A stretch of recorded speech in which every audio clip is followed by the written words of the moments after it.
Welcome. When we're doing these types of notes, there's a couple things you need to keep in mind. Number one, you are welcome to print off the PDF format that I put on that was linked to this website. That way you have these notes, you can just add to them, or you can just copy them from scratch. This isn't television. This is not TV.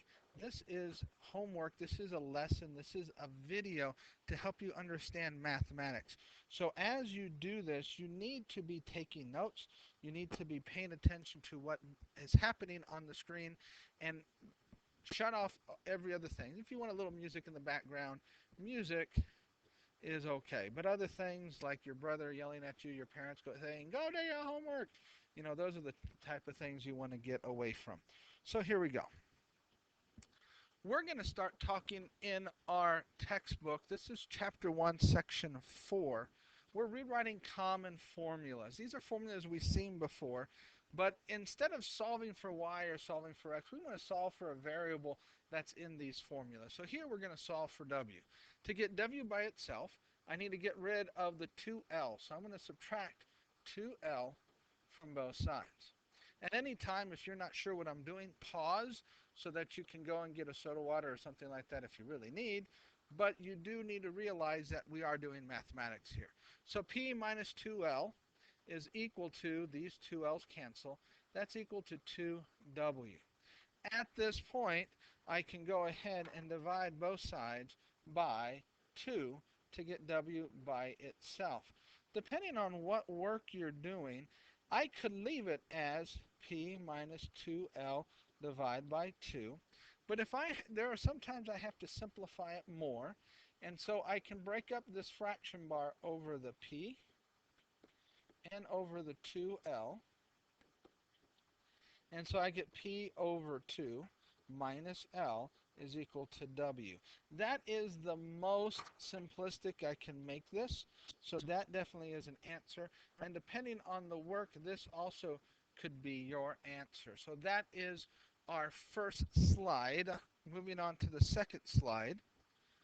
Here's another example. I can solve for any variable in this equation. I could solve for pi, r, h.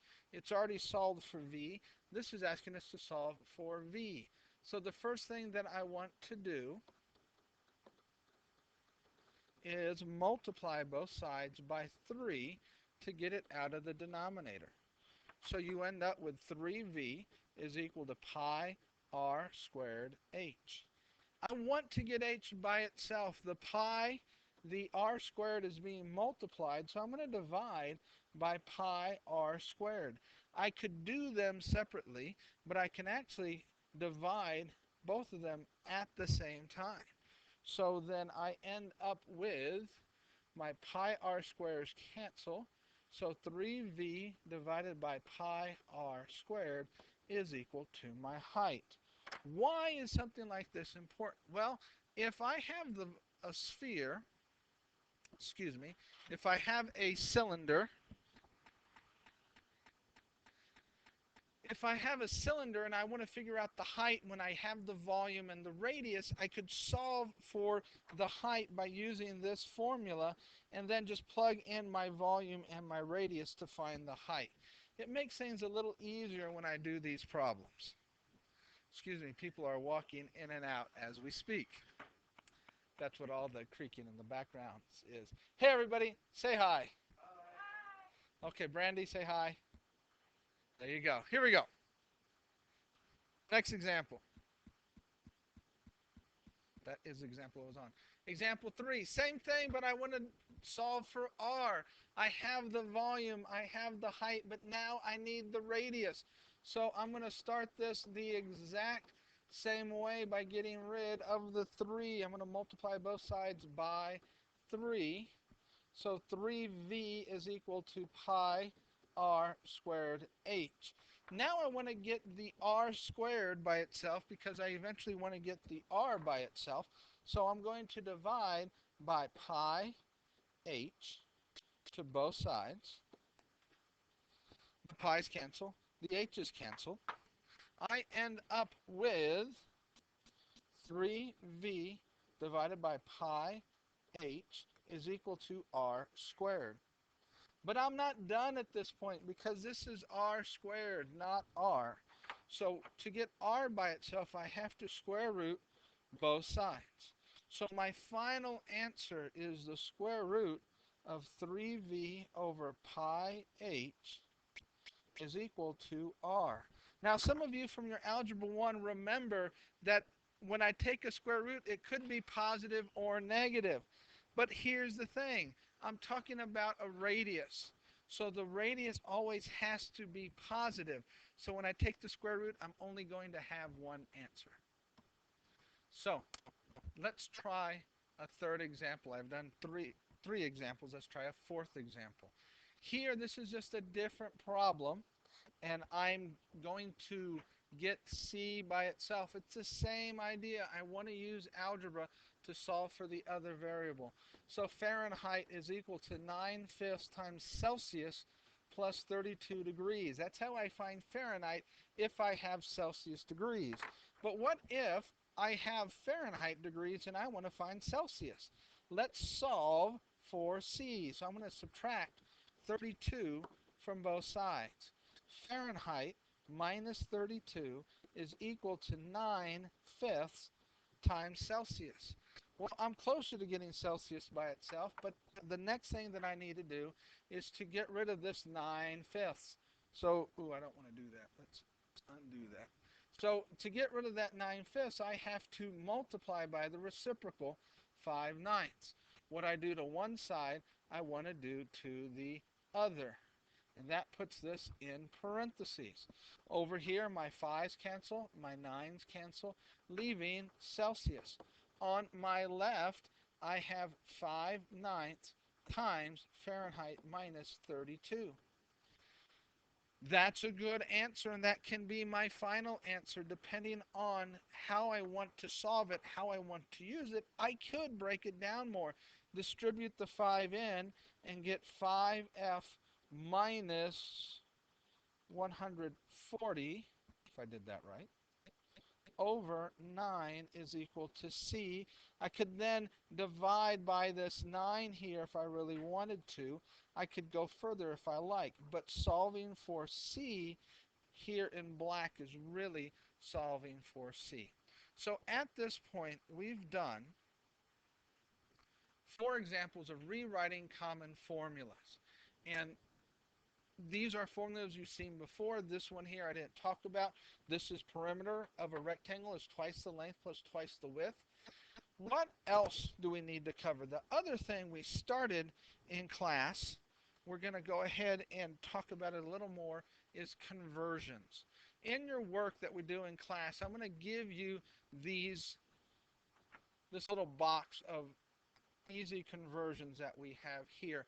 We're going to use this to answer some of these questions. So, okay, my peanut gallery is telling me I made a mistake. Let's step back here real quick. Sorry.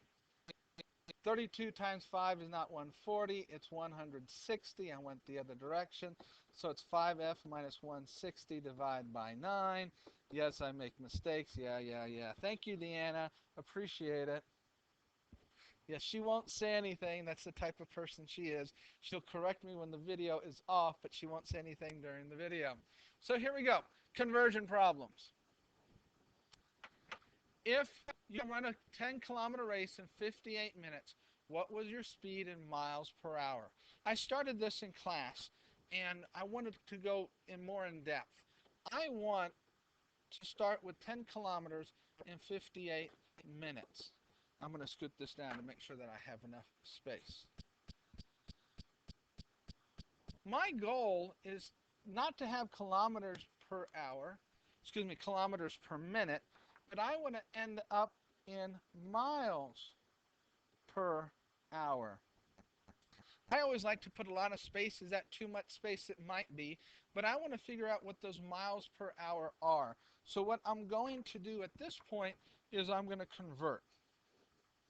You can choose to change the time or the distance. It really doesn't matter.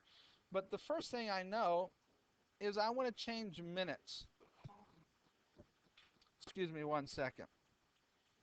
So here we go. I want to convert For me to convert, I first want to change minutes into hours. I know that 60 minutes is the same as 1 hour. This parentheses set is equal to 1 because 60 minutes, 1 hour are the same thing. When you divide something by itself, you get 1. So I'm not changing the problem, I'm just multiplying by 1. My minutes cancel. I have now kilometers per hour. I want miles per hour. So I'm halfway there. I need another conversion.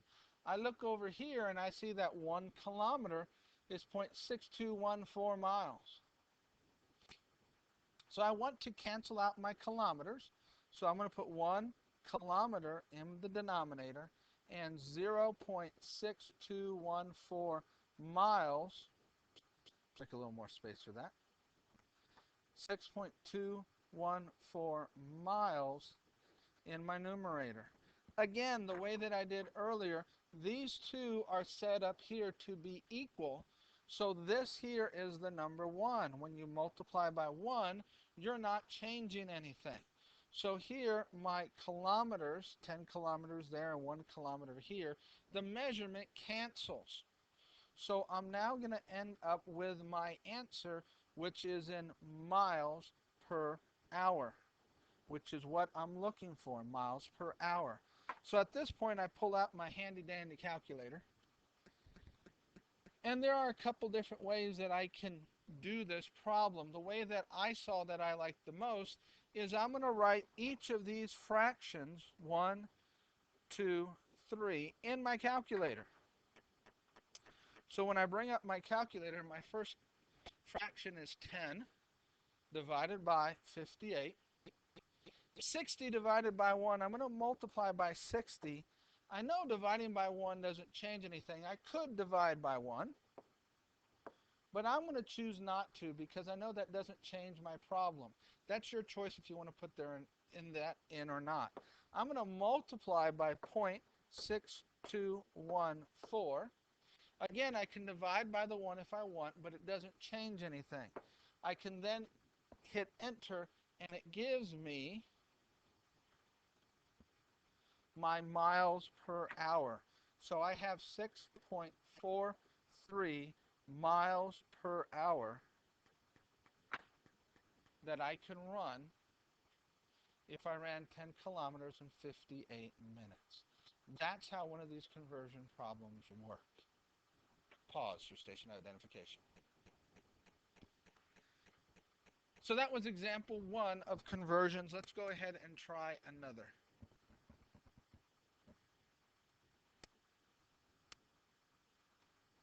Which has the greatest volume? 8 pints of blood, a 2-liter bottle of pop, or a gallon of milk? I want to get these into the same type of measurement. I have one that's in pints, one that's in liters, and one that's in gallons. You can choose. I have liters to ounces, gallons to quarts, quarts to pints, pints to ounces, gallons to liter. You can choose however you want to convert, where you want them all to be, but I would say try to get them all to be the same thing. Since I can convert gallons to liters and I have a 2-liter bottle, I'm going to go ahead and change everything to liters just to see what I can do. So first, I'm going to start with my 8 pints of blood. And I want to change this to liters. So I want to go from pints to liters. I know that 1 pint, let's see, is 16 ounces. And I know that 32.375 ounces is 1 liter. So that's what I'm going to use to do this. I'm going to take my 8 pints and I'm going to make that. Now I want to cancel out pints and I want this to be ounces. So this is 16 ounces to my 1 pint. When I do that, my pints cancel. And this isn't going to be enough room, so I'll just erase that real quick. So now I have it in ounces. If I was to multiply that, I would have it in ounces. So I don't want ounces. I'm going to go ahead and go to liters. So I want my ounces, I need a little more room, 32.375 ounces OZ. I want to convert that to 1 liter.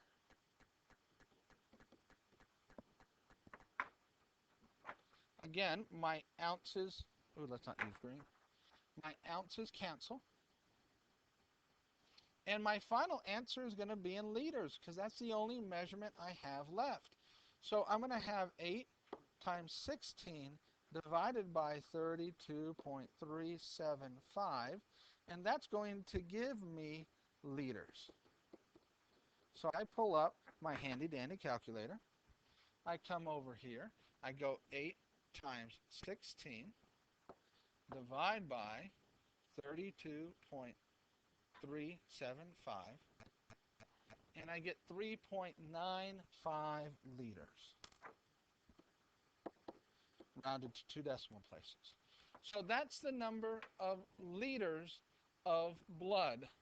I already know that I have, so this is blood. I'll do it in red.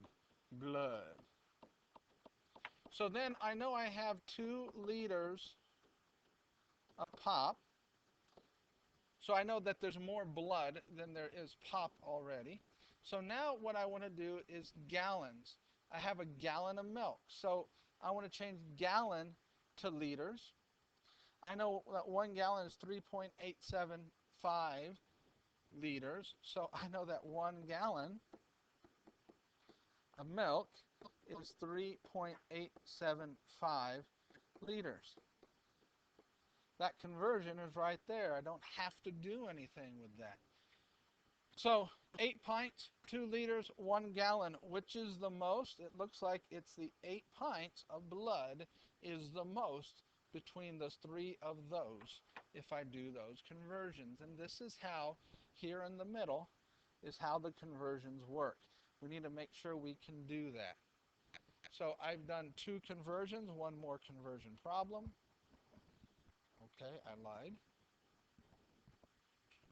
Hey, what do you know? That's all the problems that I have. We are at 17 minutes. I said under 20 minutes. Tomorrow we're going to work some problems together. We'll get into some groups and we'll talk about how this is. If you have any questions, write them down now. I should have told you that at the beginning. So please, hopefully you got something out of this video, and I will talk to you tomorrow.